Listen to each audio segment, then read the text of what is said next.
MiniWarGaming's Infinity 012 After Action Reports.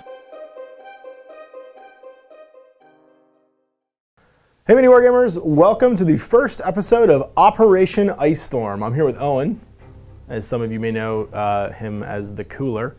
And we're going to play through today, the next couple of weeks, the missions from Operation Icestorm. So what we're doing is we're going to provide kind of a segue in between 2nd and 3rd edition Infinity for you guys. Play through the missions. If you guys haven't picked up a copy of Operation Icestorm, what it is a starter set. You get a 2x3 foot playing mat, a bunch of scenery, 2 armies, Nomads and Pan-Oceania, and you get a rule book. Now it's not a rule book in the traditional sense in that it's got all the rules laid out by section and by how they work.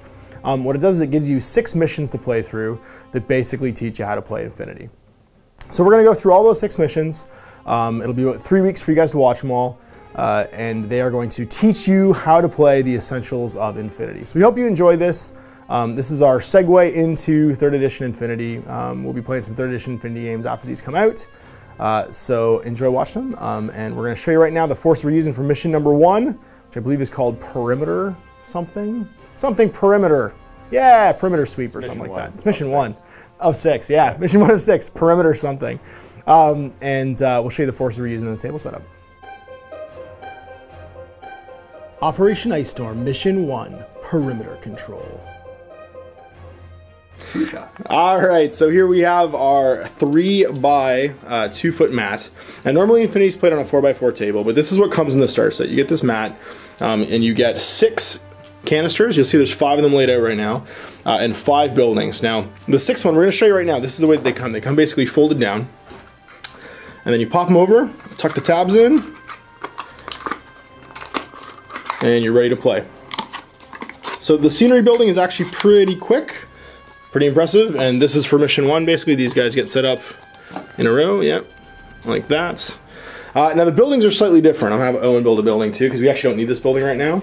What you get is you get 5 of these buildings, and they also come sort of pre-folded and stuff. They require a little bit more folding. Have you built one of these before? I'm trying to remember if Do you want me to hold it? Here, you hold it here. I vaguely recall that I like fold that down and that's fold right. this down. Yeah, you got it. Those go down all the way, and then there's a backwards fold on this one. You got it, yeah. And now what reinforces these is actually the boxes that your miniatures come in. So don't throw these out. If you open your copy of Operation Icestorm and you throw these away, you will be a sad panda because they're... I did exactly that. Did you do exactly that? Luckily, I had enough actually, ironically, Matt did exactly the same thing. I opened the Ice Storm box today and looked inside it and went, oh no, there's literally none of these in here. But because I own so many Infinity miniatures, I had at least 5 of these boxes laying around. So now they're just folded up. And the bottom, so you flip it over, you just pop this thing in, and you fold the tabs down, and that weighs it down and also gives it some structure. So when you stick miniatures on top of it, the roof doesn't just collapse. Now, I suppose you could glue all these tabs too, but you'd probably still want something inside them to give them some structure, just so that they don't go away. There we go. And there it is done. So again, not super long to put together. You can build all 5 of these buildings and all of these canisters in probably about, I don't know, maybe 10 minutes? Yeah, something like that. So there's our setup for the first mission. Again, this is just the contents of the box. We've also got our miniatures. For the first mission, I'm going to be using the Nomads. So I have 3 Alguacils, which are your basic line infantry in the Nomad army. And we're going to have 3 of Pano's Fusiliers, these little beret-wearing guys, which are the basic line infantry for the Pan-Oceania. So these are resculpts. They've existed before. They're basically remakes of the original models. They're almost in the same poses too. We had our studio painted. I have no idea who painted them, but good job. And we'll be using the remainder of this stuff in later missions. You also get a cool looking knight Nice with a sniper rifle, an orc troop, and a a Callus Seat Commando for the Pan-Oceania. He is broken. His piece was missing in transit, so he will always scatter at this point, I'm pretty sure. For the Nomads, you're going to get a mobile Brigada. It's like probably the greatest resculpt ever because it's so much nicer.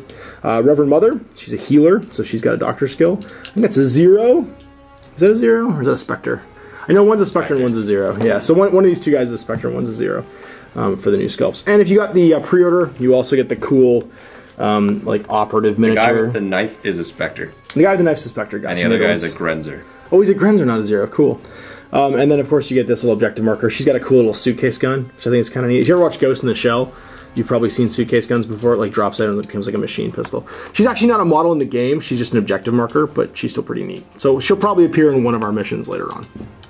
All right, so mission 1's called Perimeter Control, and what we have here is a firefight between a team of Alguacils and a team of Fusiliers. Now, the basic rules that this is going to take you through when you play this mission is how the order pool works and how setup and initiative work. So, your order pool, each one of your models generates an order. That lets you do something during your active turn.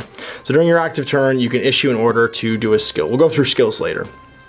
And then there's one other thing that this is going to go over, and that's kinds of rolls. There's normal rolls, and there's face-to-face rolls. Now, a normal roll is when you are trying to do something like shoot or any kind of thing that's unopposed. Basically, you roll a d20, and if you roll under your attribute, then you're successful. So let's say climbing was a normal roll. If this Alguacil wanted to climb a wall, he has a physique of, I think, 10 or 11. I'd have to roll under that on my d20. So I roll a... Oh man, it's got symbols. No, it's a 1. Oh, is it a 1? Yeah, it's a 1. Yeah, the symbols are 1. Symbols are low here.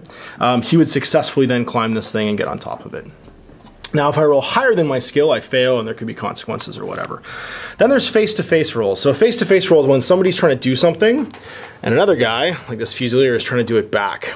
So if I was to face-to-face roll shoot my Alguacil into this Fusilier, I would have to roll under my skill again with any modifiers that happen. We'll talk about modifiers later.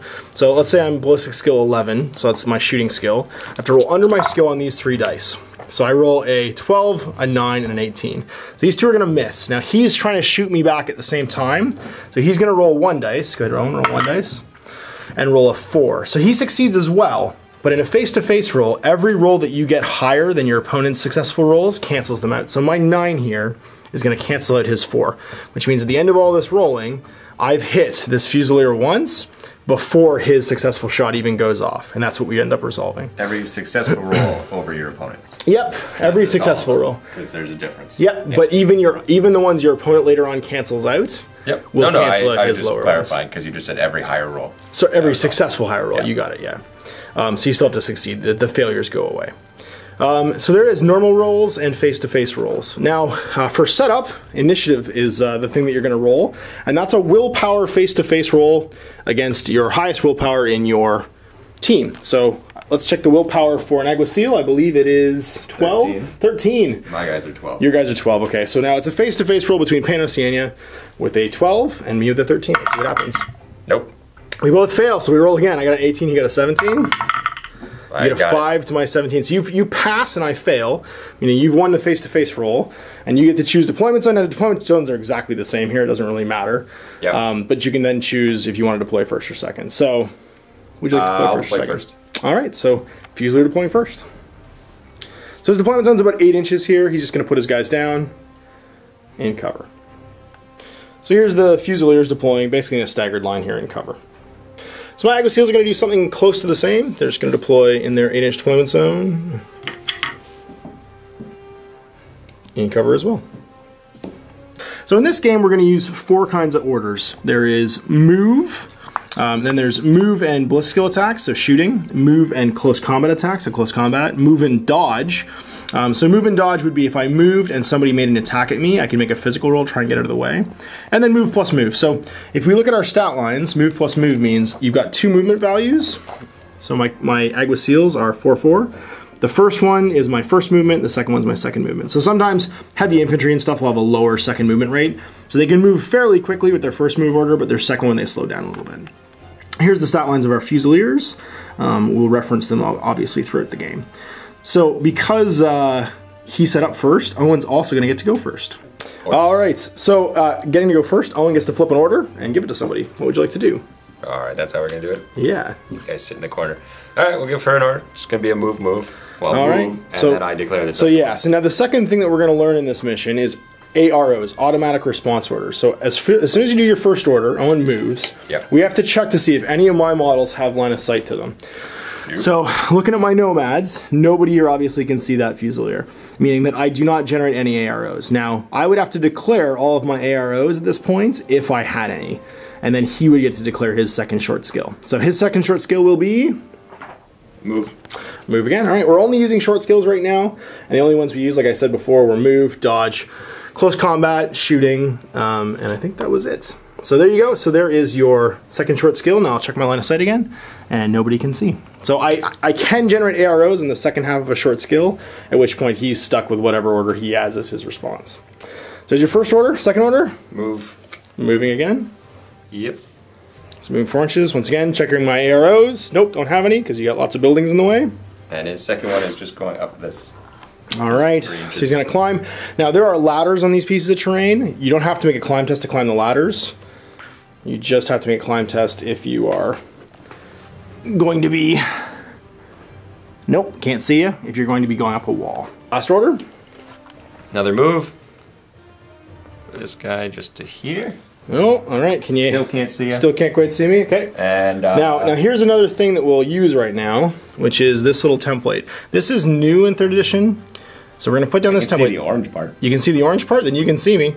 This is any part of the template, yeah. So you put the silhouette template in behind, and that's going to determine line of sight. Everybody has a 180-degree arc from their front. So if you can see any part of this template, you can see my poor. I thought it was just like the square part, not the tab itself. It might just be be the square part. Like that's her head only goes up to where that orange part is. Gotcha. Okay, so it's not going to be the tab then, I guess. Yeah. It just doesn't. Oh, you're right. Yeah. So it's any part of that white, basically, volume we'll use to check line of sight. So if you can only see that tab, then you can't quite see me. So I have no ARO, and that's it. Yep. All right. So there's all 3 orders spent for Pano. Let's see what happens to the Nomads. All right. So I'm going to spend an order here on this Aguasil, and he's going to move 4 inches. He's going to move 2 out to about here, and then 1 more to come to this corner. Can you see me? Nope. Nope, not quite. All right. And he's going to make a second short skill to move 4 inches. Oops. To just so I can touch this, like so. Okay. All right. So now my second Aguasil. Now I don't have to spend these orders all on the same model, or sorry, all on different models. I could easily spend these 2 remaining orders to move the same guy again. To move anybody else. It doesn't matter who you spend your orders on.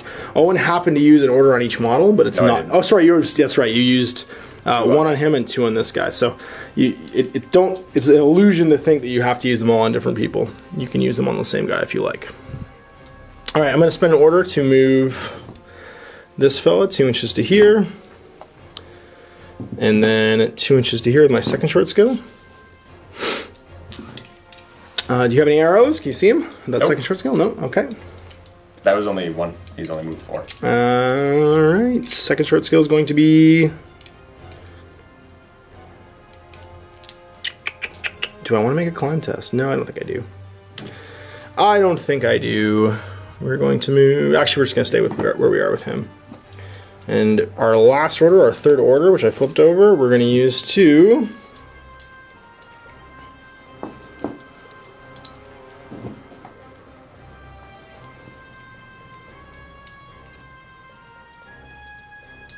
I think she's happy where she is. Yeah, I think she's happy where she is. We're just going to stay where we are. This one right here is going to move. Ah, you know what? No, we'll take a chance. She's going to move out slightly. Okay. So you've got it. Going to shoot you. That's right. You got an arrow here. Can you see me with this one now? And no. Nope. Okay. So just AROing over here. What's your arrow? I'm just going to... Shoot me? Alright, so doing a short skill close combat order with this Fusilier, I will shoot back. Order. That's right, BS order. So I'm going to shoot back. So I'm going to get my burst of 3, and we'll look at the weapon stats right now, explain that.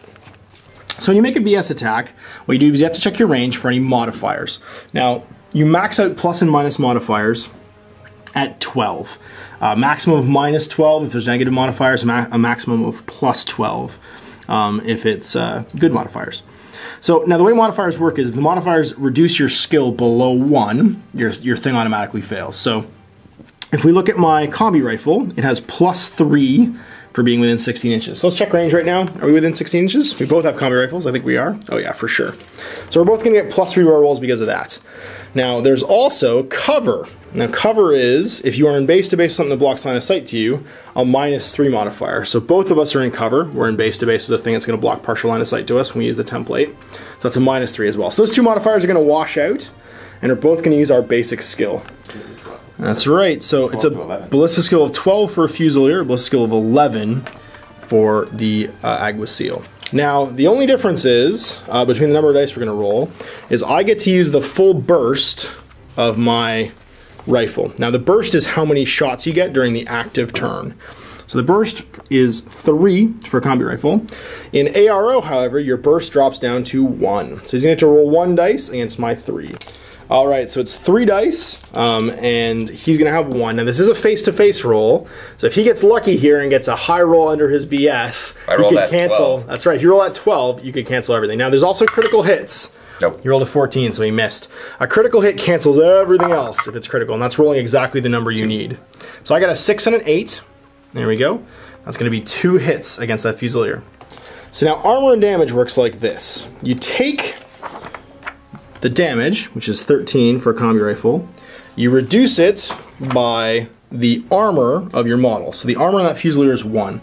Now because he's in cover, he gets +3 to his armor too, to represent the fact that bullets are gonna hit that corner over there instead of hitting this Fusilier. So his armor goes up to 4. So 13 minus 4 is 9. You have to beat the roll So 9 that or you less. need. So no, you need to beat it. You have to beat that roll. You have to exceed the damage, that's right. Yeah, you have to exceed the damage roll. You have to exceed the damage roll. That's the one time you have to roll over. That makes... All right, so Owen's square again. He forgot how things were good. So he has to beat a 9 on 2 dice. Nope. So he's got a 17 and a 6. He didn't beat it with the second roll, and that means that this model is going to drop to unconscious. So we're going to put an unconscious marker next to that model. Now if there was a doctor or a medic or something on the table, that model could get revived, but right now it's basically lying there bleeding out. All right, so the end of the first turn, active turns for both of us are over. We've had 1 casualty on one side, and Owen replenishes his orders. He gets orders for everybody who's conscious on the table, so he's gonna get 2 this turn. And these models are gonna start fighting, so you can start issuing orders. First order on the guy on the roof. Okay, he's gonna take a move. Yep. Move to there, so who can see him? I want to see her like that. Okay, so you can see this Fusilier right here. Right under Can this her head. Fusilier see you? Or this one? Nope. Nope. Okay, so just the one? Blue hair can see blue or bright. All right, so I'm gonna shoot you as an ARO. Actually, no. You know what? To demonstrate this, I'm going to dodge. Actually, just to demonstrate how dodge works. So I'm going to try and get out of the way. Still within 16. So you're within 16. Now I've decided to dodge, which means instead of trying to shoot back, I'm going to try and hide behind that wall. So my physical's 10. This is a face-to-face roll. Owen gets to roll his 3. Let's see what he gets. Rolling for 12. You have to go under 12. So you got an 8, a 9, and a 9. So 3 hits. So now what I have to do here is I have to roll either a 9 to beat all those guys or a 10 to get off of it. So really what I need here is a critical because it'll cancel all those hits. And I got a 14. So I fail my physical roll and I get hit 3 times. So this Alguacil, armor 1, has to make 3 armor checks. Now I do get the +3 for being in cover, and that's going to make my armor 4. So damage 13, minus 4 is a 9. Got to beat 9 on 3 dice. Let's see what happens. Well, I do. 12, 12, and 14. So she's going to live. She doesn't actually dodge because she failed her roll, but I will have to make a guts test. All right, so actually guts tests aren't in here. This will be in a later mission, you'll see that. When you take a hit and you survive, normally you have to make a willpower roll to see if you flinch. In this mission, we're keeping it simple. There won't be any gut tests. I'd have to roll under a 13 to stand where I am, and I do. I roll a 1. So we'll say I passed even though guts aren't actually in this mission. When you play it at home, you won't be seeing that happen. All right, so your last order, what would you like to do? Shoot her again. Shoot her again. All right, so I'm gonna try and dodge again. So under a 12. Whoa, so 2. That's a 3 and a 5. So I have to roll under a 10 and beat a 5 to cancel those. And I don't. I roll a 2. So 2 again. You're gonna hit me twice. So once again, I have to beat a 9 twice. I'm gonna go unconscious. I got a 10 and a 4, so that's going to be an injury to her, and she's going to drop unconscious. Boop, and she's out cold. So again, in a more advanced game, there could be doctors and medics and stuff that can medic her, but that does drop my order pool down by 1. All right, so my active turn, I'm going to have 2 orders now because I'm down to 2 Alguacils. All right, so 2 orders. I'm going to spend my first one on this Alguacil right here. He is going to move 4 inches backward, so 2 inches to here, and then 2 inches over to here. I'm gonna remove this miniature because she's actually not on the table anymore. You can remove that Fusilier too, because she's unconscious. There's no doctors here. And with my second short skill, I'm going to move over to this corner. So now, I'm not quite peeking out. I'm just gonna hold to the edge. Yep. And with my second order, he's going to peek out now. And what would you like to do? I'll do a dodge. You do a dodge? Okay. Till one of us successfully does it. Until one of us successfully does it. All right. And I'm going to shoot you, obviously. So I get 3 shots. Once again, if I'm staying in the same place she was, we're within 16. Yep. So +3 to hit, -3 from the cover. I'm going to need, I think it's 10s or 11s. 11s? 11s or less. So I get a 12, a 4, and a 6. So you have to beat a 6 with your dodge roll, getting between 7 and 10. 6. No! So you get to cancel my 4. And I think what happens to ties, it's whoever has the highest skill. So if you tie in a roll, it's whoever has the highest skill. Your physique is 10 to my BS 11. So this 6 will actually get canceled by my 6. Yep. So hitting you once, you have to beat a 9 or he's gonna fall down. 20. 20 definitely beats the 9, so he's gonna stand there. And I'm out of orders. All right, so Owen gets his 2 orders back and gets to make a skill. Shoot you back. Gonna shoot me back? All right, I'm gonna shoot you too. So I'm tired of this whole dodging thing. We're in a gunfight here. It doesn't work. 12 or less.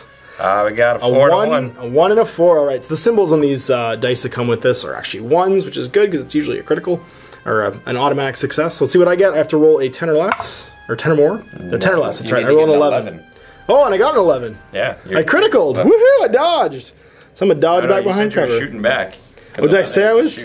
Yeah. I was. Which means I die. That's right, I critical you. So critical hits are automatic successes in this game. If you roll exactly the number you need to roll, it'll cancel all the other numbers. And you don't get armor. And you don't get armor.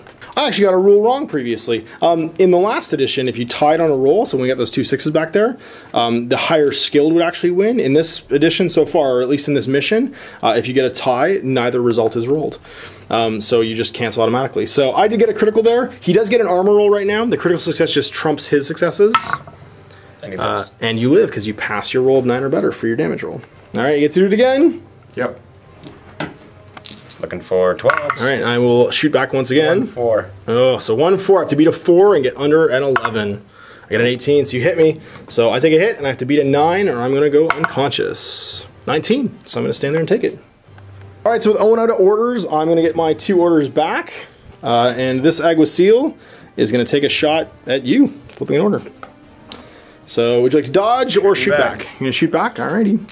So I get 3 shots, I need less than 11. I get a 9 is my 1 hit. And you get a 12. That's a crit, so that's going to automatically cancel my 9, and I'm going to have to make a roll. Beating a 9, I'm going to go unconscious. 9, no, I'm unconscious, so he's gone. All right, with my last order left, this Aguacil is going to make a move and then move to here. So he'll be right, whoops, right there. Do you have any arrows? Nope. Nope, all right. And then he's going to move his second 4 inches up to, whoop, right there. All right, Owen getting his 2 orders back. I'm not going to run away. You're not going to run away? No? I was tempted to, but yeah, maybe I will. This guy is going to just do a move to here. And set up a line of fire if I decide to come around the corner. Yep. And then your other guy? And the other guy, for the last order, he'll do a 4 to here and shoot you. All right. Oh yeah. So both of us in contact with cover, meaning again, standard rolls, we're both within the 0 to 16 range, so we get +3, -3 for the cover. Yep. So you get 3 shots to my 1. You 12 less. 6-4? No, 9-4. It's a 9-4, yeah, it's a 9-4. So I have to beat a 9. 12, no, I failed just. So I'm gonna take 2 hits. I have to beat a 9 or game's over. I got a 7 and I am unconscious and the nomads get driven off. Alright, MiniWarGamers, I hope you enjoyed the first of our Operation Icestorm games. Game 2 is going to be in the Vault, where we're going to talk about the Lieutenant Special Order and regular and irregular troops. We're also going to bring in some new models. Someone's going to be playing with the Orc Trooper, and I'll be playing with the Mobile Brigada. So you'll see a different setup, a different kind of game. You can join us in there by clicking the link below. That lets you join us in the Vault if you're already a Vault member. If you're not already a Vault member, you can sign up for a free 7-day trial that's going to give you access to everything that's in the Vault, all our Infinity games, all of our 3rd edition Infinity games will be in there too. You'll be able to see the other games content we do for War Machine, for Warhammer, for 40K, and all the painting tips and tricks by Chris. If you like it, which I think you will, you can sign up after 7 days to become a full-time Vault member. That supports us here, making the quality and quantity of games that we make. So we see you past the link, and until then, happy wargaming.